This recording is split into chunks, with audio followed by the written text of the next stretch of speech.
My name is Rosto. I'm from Amsterdam, the Netherlands.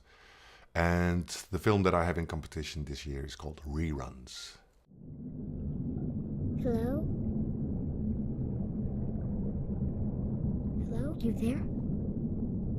Oh, good. Yeah, very faint. I can't see you, though.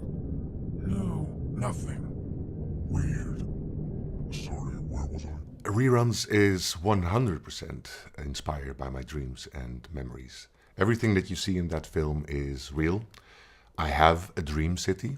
I have had that for years, since a very young person. And this place is a real place. You know, it exists. It has all these milestones, like my high school, my grandmother's room, but also things that are not in the film. This city has been growing and growing and growing. And it also actually has an end of the world. There is a big ring road around that city, and behind that ring road is absolutely nothing. And it's a bad place. I can literally invite you into my dream city. So that's when I had the idea, like, I want to build this place for real and invite you in. And of course, that's not really possible. You know, you're limited by so many factors, time, narrative structures, and all that. But I also discovered that there's a lot of corruption going on.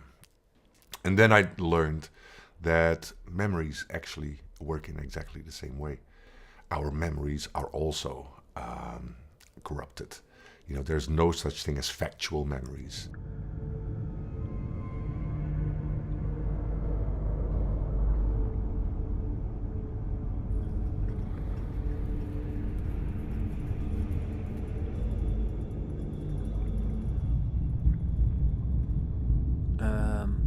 Excuse me.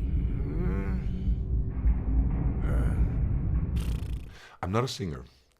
The beautiful voice that you hear in the film, that's not my voice. But I am a composer and a musician. That is always a very, very interesting process. And sound for me is super important. I would say almost more than half of the film. Because with sound, you can take the room with the film. You know, because the film is basically two-dimensional. It's on a screen. You're still not immersed. You know, it's not VR, or it's not like some sort of other reality. It's still a screen that we look at. But sound can actually, you know, because especially nowadays with 5.1 or Atmos or whatever kind of sound systems, it's all around you. And that sort of pulls you into the film. So if you want to create immersive experiences like what I try to do, sound becomes an incredible, important factor.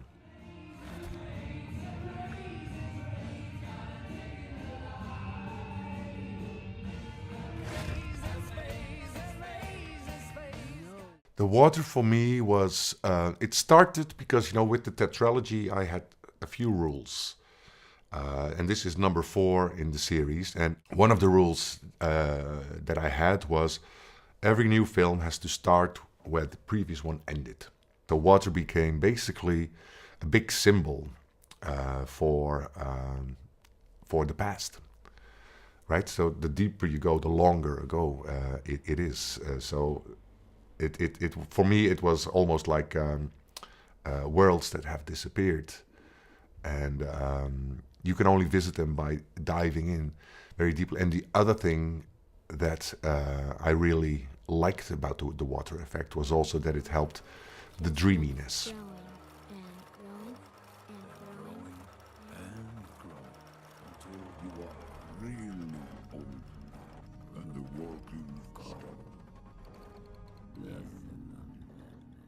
It was not only about my past, it was also about my future.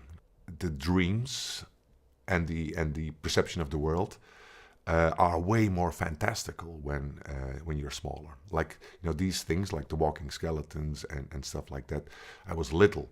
But when I get older, my dreams become more banal in a way. You know, they become about anxiety stuff. So I was a little bit afraid that as the character got older, that also his dream experiences would get more boring.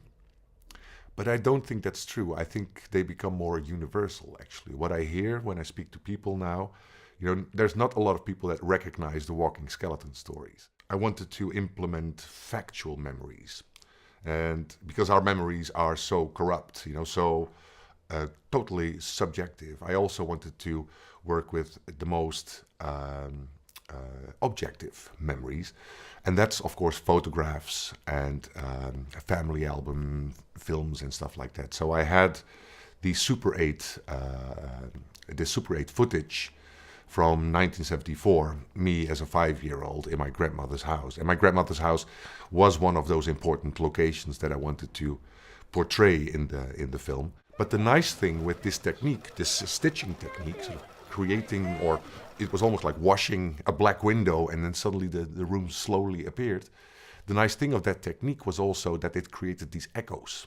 But it also really helped the idea of people slowly disappearing.